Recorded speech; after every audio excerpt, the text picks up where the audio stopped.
emperador Augusto, el hombre más poderoso del mundo. Bajo su mandato, nació en Judea un niño llamado Jesús. El perverso Herodes, soberano de Judea. La deslumbrante Cleopatra, reina de Egipto. Tres grandes reyes que, sin saberlo, moverán el curso de la historia para realizar los designios divinos. Hoy asistiremos a una gran lucha, Egipto contra Roma, para ejecutar lo que estaba escrito en las profecías de Daniel.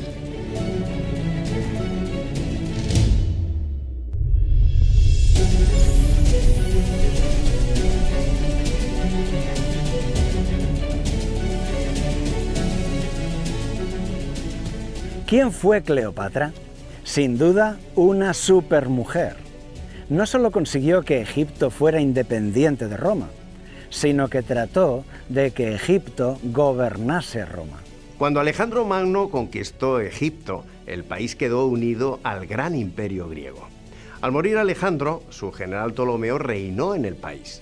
Desde entonces Egipto fue gobernado por la dinastía griega de los Ptolomeos. Eran reyes de sangre y cultura griega que reinaran como faraones, imponiendo su poder militar. En su palacio vivían en una burbuja griega dentro de Egipto.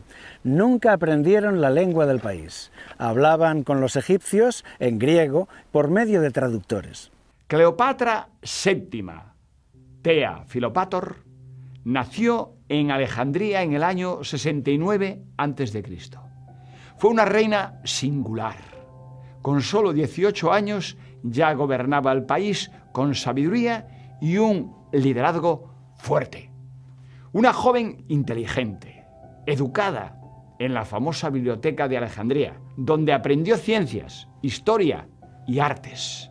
Incluso escribió un libro de medicina.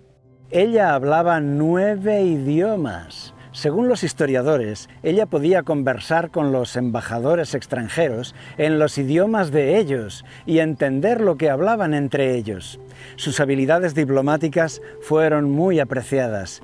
Ella era una reina admirada, rebosante de belleza y carisma.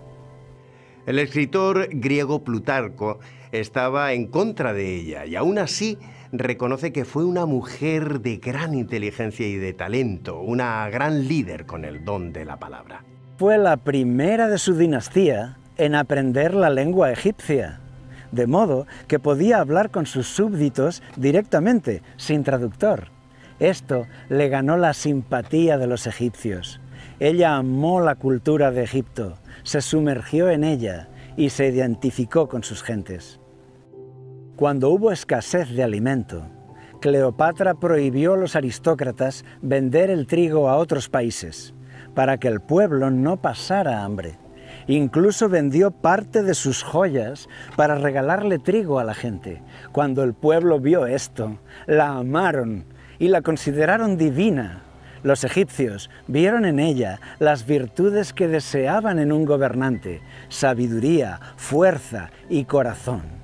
Nunca habían visto a un gobernante que buscase el bienestar de su pueblo, que recibía a los egipcios de cualquier clase social, escuchaba de ellos las injusticias y sus problemas reales, les hacía justicia y encontraba soluciones. Esta estela se conserva en el Museo del Louvre. Muestra a Cleopatra vestida de faraón, haciendo una ofrenda a Isis, la diosa maternal. Aquí, Thea significa divina. Podemos leer: Emperatriz Cleopatra, divina, amada por su padre. El esplendor de Cleopatra puede verse hoy bajo el mar. Arqueólogos submarinos están encontrando los restos de aquella historia en la costa de Alejandría, como testigos de su antigua gloria.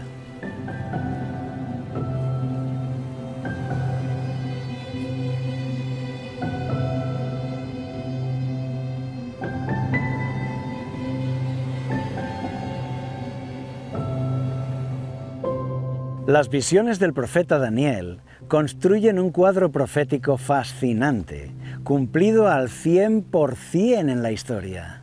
En los programas anteriores vimos el cumplimiento de Daniel 2 y de Daniel 7.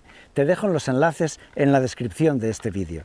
La profecía de los 4 metales predijo los 4 imperios que se sucederán uno tras otro, dominando a todos, simbolizados por los 4 metales: oro, plata, bronce y hierro. Y así se cumplió en la historia. Estos fueron Babilonia, Medo-Persia, Grecia y Roma. El tercer reino es de bronce, son los griegos. Desde los tiempos de Alejandro Magno, los reyes griegos dominaban el mundo conocido. Sus enemigos les llamaron los guerreros de bronce que vienen del mar, por su escudo y sus armas de bronce. Y en esta profecía están representados por el bronce. Ahora, Cleopatra es la última de aquella dinastía de reyes griegos. Ella es todo lo que queda de ese tercer reino de bronce. Pero ahora el cuarto reino llega. Daniel capítulo 2 profetiza que después de los griegos, Roma se quedará con todo. Lo llama el reino de hierro, que lo destrozará todo. Y el cuarto reino será fuerte como el hierro. Y como el hierro desmenuza y rompe todas las cosas, así él lo desmenuzará y lo quebrantará todo.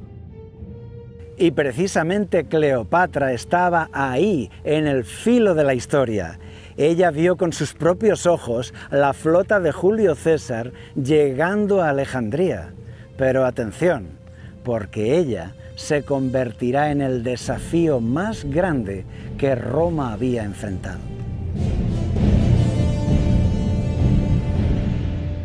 En Daniel 11, 2 grandes poderes se enfrentan: Egipto contra Roma. Aquí la profecía describe el poder que está al norte de Israel, los dominios de Roma, le llama el rey del norte. Y describe el poder que está al sur de Israel, los dominios de Egipto, le llama el rey del sur.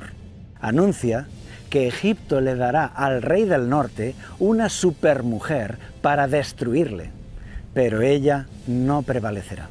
Y le dará una hija de mujeres para destruirle, pero no permanecerá ni tendrá éxito. La profecía la describe como una hija de mujeres, haciendo énfasis en su feminidad. En el texto hebreo, Bat Hanasim, hija de mujeres, una supermujer.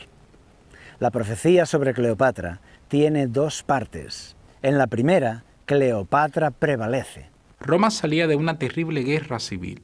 Julio César fue el vencedor, quedó como gobernante indiscutible y fue nombrado dictador vitalicio. Pero después de vencer a terribles enemigos en el campo de batalla, César cayó a los pies de Cleopatra. Se convirtió en su pareja y en su aliado. Tuvieron un hijo al que llamaron Cesarión, pequeño César, que además era ahora el único hijo biológico de César, porque los demás eran adoptados.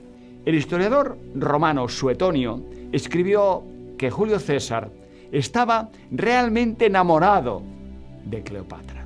Él la llevó a Roma, donde le dio grandes honores y levantó estatuas en homenaje a ella. La historia había dado un giro. Ahora Cleopatra era la mujer más influyente del mundo. Su hijo era el heredero de Julio César, hijo biológico de él, y podría gobernar Roma, toda Roma. La supermujer de la profecía estaba triunfando. Pero los aristócratas romanos la rechazaban, nunca admitieron a una mujer en la política, y mucho menos una extranjera, que no era romana de raza, así que no pararon de conspirar, no podían tolerar que el hijo de Cleopatra, un egipcio, pudiese llegar a gobernar Roma. Julio César fue asesinado en el mismo Senado por los propios miembros del gobierno. Cleopatra, horrorizada, tuvo que huir a Egipto con su hijo para poder salvar su vida. Así se cumplió la primera parte de la profecía. Le dará una supermujer para destruirle. Y efectivamente, el rey del norte, Julio César, había muerto, y la causa había sido ella, Cleopatra. Pero ahora viene la segunda parte de la profecía. La supermujer no prevalecerá. De nuevo llegó el ejército romano a Egipto. ahora al mando de Marco Antonio. Pero Cleopatra sedujo a Marco Antonio, formaron pareja, estaban muy unidos y tuvieron 3 hijos. Se hicieron cada vez más independientes de Roma. Eran una pareja enamorada que vivían rodeados de deleites como en un sueño feliz. Ella era amada por su pueblo. Todavía hoy podemos ver su imagen en el templo de Dendera, donde era adorada como la diosa Isis encarnada. Y él era un apuesto triunfador, un vencedor, un héroe aclamado por sus soldados, conquistó Armenia y trajo riquezas a Egipto. En las monedas aparecían los dos, Cleopatra en una cara y en la otra cara Marco Antonio. Disfrutaban de las artes, de las ciencias y la vida familiar, muy aficionados a las fiestas y a gastarse bromas unos a otros. Hacían apuestas muy divertidas y luego hacían locuras para ganar esa apuesta. ¿Cuánto tiempo durará la felicidad de esta pareja? Entonces gobernaba en Roma Octavio, un joven que era mezquino, frío, calculador, y este quiso someter a Egipto a toda costa.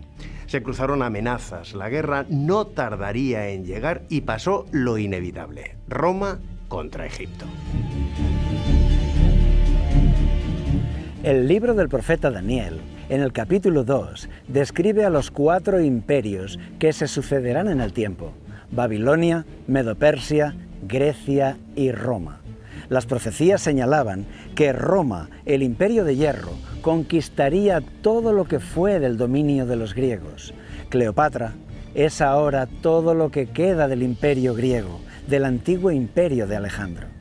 Ahora, la supermujer de la profecía desafía a Roma. Cleopatra y Marco Antonio, unidos, forman un ejército capaz de vencer. Si ellos ganan, Egipto gobernará el mundo.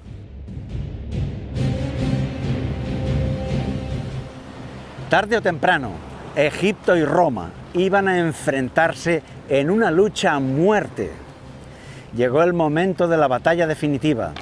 Fue un combate naval en las costas griegas, la batalla de Aquio, 2 de septiembre del año 31 a.C. La flota de guerra egipcia era peligrosa. Ya puso en apuros a Julio César en la costa de Alejandría y estuvo a punto de destruirle. César se salvó en el último momento, solo porque llegaron aliados en su ayuda. Ahora la armada de Cleopatra lucha unida a la de Marco Antonio. Juntos forman la mayor fuerza naval del mundo conocida de ese tiempo. Viendo esto, Octavio se puso a fabricar más barcos. ¿Cómo era una batalla naval? Los barcos de guerra son sobre todo de remos, que permiten maniobras muy rápidas y no necesitan esperar a que haya viento o a que no haya viento. Van armados con balistas, son la artillería, grandes ballestas que lanzan piedras, arpones y fuego a 100 metros de distancia. La cubierta está repleta de soldados, son los marines, listos para abordar el barco enemigo. Los barcos chocan y empieza la pelea cuerpo a cuerpo, como en una película de piratas. En aquel tiempo, los barcos de guerra llevaban un aguijón de proa, un ariete en la parte delantera para chocar con el barco enemigo y romperle el casco. Los barcos que quedaban dañados no se hundían porque eran de madera, pero quedaban inclinados, medio hundidos y ya no podían huir. Los barcos grandes de Marco Antonio tenían un aguijón de proa de bronce de 3.000 kilos de peso. Era una flota terrible. Un barco de guerra era una maquinaria de precisión, a las órdenes rápidas del capitán. Aquí cada hombre es un experto en su tarea. Los remeros, los que están al timón y los que disparan las balistas. Los remeros eran una pieza clave. Eran hombres fuertes, musculosos, muy bien entrenados en las maniobras rápidas del barco. Cobraban un salario superior al de un soldado normal, porque entrenaban como verdaderos atletas. No eran esclavos. En los barcos comerciales había remeros esclavos. Pero las naves de guerra No se confiaban a cualquiera. Un remo torpe tropieza con otros remos y la nave pierde control. Estos remeros son personal militar de élite. Son el motor turbo del barco. Ellos colocan a la infantería en el punto ideal para la batalla. A veces los sacan de allí, librándolos de una muerte segura. Las arcas de Roma estaban vacías, mientras que Cleopatra y Marco Antonio tenían acumulado un gran tesoro por el botín de guerra de sus últimas conquistas. También su ejército era superior. Con ellos estaban sus aliados orientales, todos los reyes de Oriente. Todo parecía estar a su favor. Egipto podía ganar, pero las profecías de Daniel predecían la victoria de Roma y la caída de Cleopatra. De repente, el giro del destino lo cambió todo sin previo aviso. Se desató una epidemia en la coalición de Egipto. Muchos remeros murieron, al punto de tener que quemar algunos barcos por falta de remeros. Y lo peor es que eso se consideró un mal presagio y sus aliados orientales les abandonaron y se cambiaron de bando. Uno de ellos era Herodes, el rey de Judea, que les traicionó. Es Herodes el Grande, el que aparece en los evangelios, que ya en su juventud mostró su carácter mezquino, que se ve reflejado también en la Biblia. La batalla de Accio fue un desastre para Egipto. Lo que quedó de su flota negoció con Octavio y se pasaron al bando de Roma. Viendo esto, el ejército de tierra de Marco Antonio, las legiones que estaban acampadas en Grecia, también se pasaron al bando de Roma. Egipto había sido derrotado y Marco Antonio y Cleopatra terminaron suicidándose para no caer en manos de su enemigo.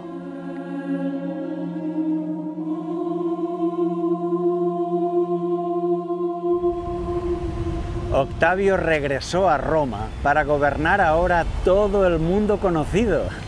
Puso fin a la República e inició el imperio. Él se proclamó emperador de Roma con el nuevo nombre de César Augusto y así instauró la Roma que conocemos hoy, el imperio más largo y más fuerte de la historia. Aquí se cumplió la profecía bíblica de Daniel capítulo 2. Roma iba a dominarlo todo y así sucedió. También la profecía de Daniel 11:17 se cumplió. Cleopatra puso en jaque a Roma y causó la destrucción del rey del norte, Julio César, pero al final no permaneció como estaba escrito. Estas profecías fueron escritas 5 siglos antes de su cumplimiento y Cleopatra las cumplió todas. La supermujer no prevaleció. Hay personajes clave en esta historia, que aparecen también en la Biblia. Uno de ellos es el rey Herodes. Herodes el Grande, el que era rey de Judea cuando Jesús nació, unió sus fuerzas con Cleopatra y Marco Antonio en la guerra. Pero cuando vio que iban perdiendo, se cambió de bando, les traicionó y se unió al bando vencedor, a Octavio. Tuvo una vida larga sirviendo a los romanos. Es el rey Herodes que aparece en la Biblia cuando nació Jesús, el que recibió a los magos de Oriente, el que ordenó la matanza de los niños inocentes de Belén. La crueldad que muestra Herodes I en la Biblia encaja perfectamente con el perfil de él que encontramos en los estudios de historia. En Daniel 9:26, la Biblia anunció el tiempo en que Jesús viviría y sería ejecutado. Dice literalmente, se quitará la vida al Mesías. Esta profecía sitúa la muerte del Mesías en el año 31 después de Cristo. Por eso, el rey Herodes en sus días entiende que ha llegado el tiempo de que el Mesías nazca, el Mesías rey de la profecía, y trata de eliminarlo matando a todos los niños de la comarca para evitar un rey rival. De esta manera, Herodes I cumplió la profecía de Jeremías, el llanto de las madres. Así ha dicho Yahvé. Voz fue oída en Ramá, llanto y lloro amargo. Es Raquel que llora por sus hijos, y no quiso ser consolada acerca de sus hijos, porque perecieron.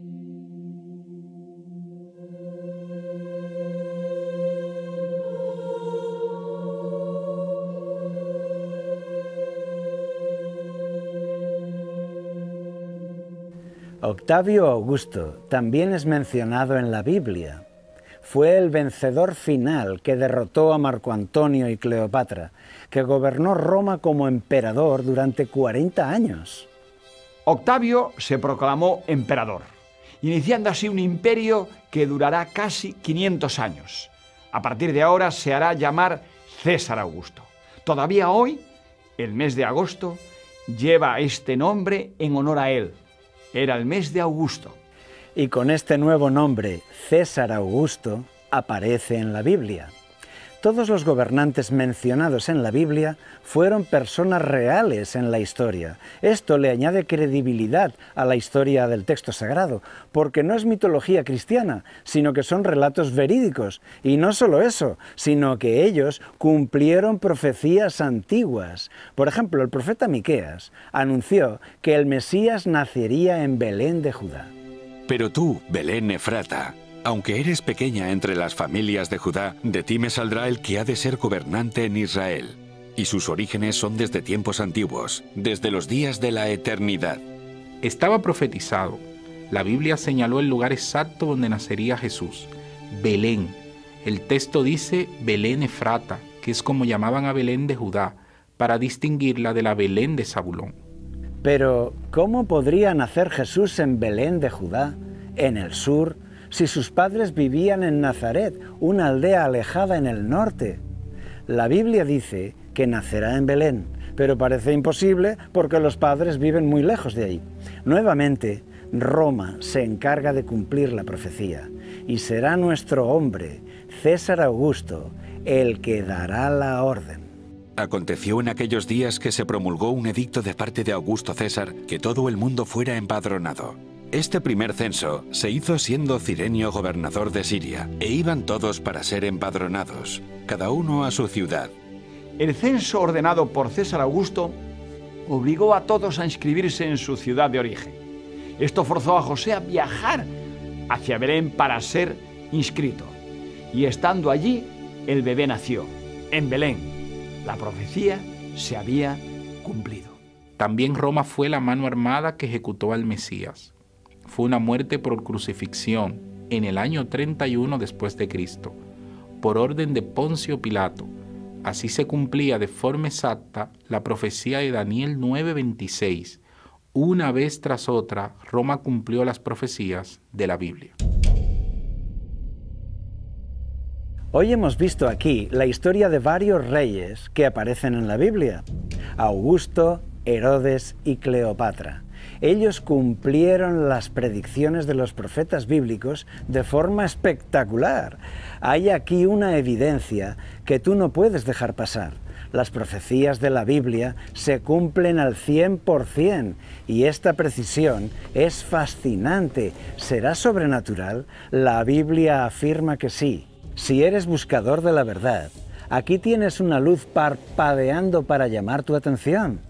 Y la mente inteligente dice: tengo que entender esto, porque aquí hay algo extraordinario que yo debo saber. Si tú no conoces la Biblia, ahora puedes vivir la aventura de descubrirla.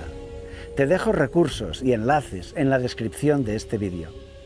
Investiga, descubre y verás que la Biblia sorprende.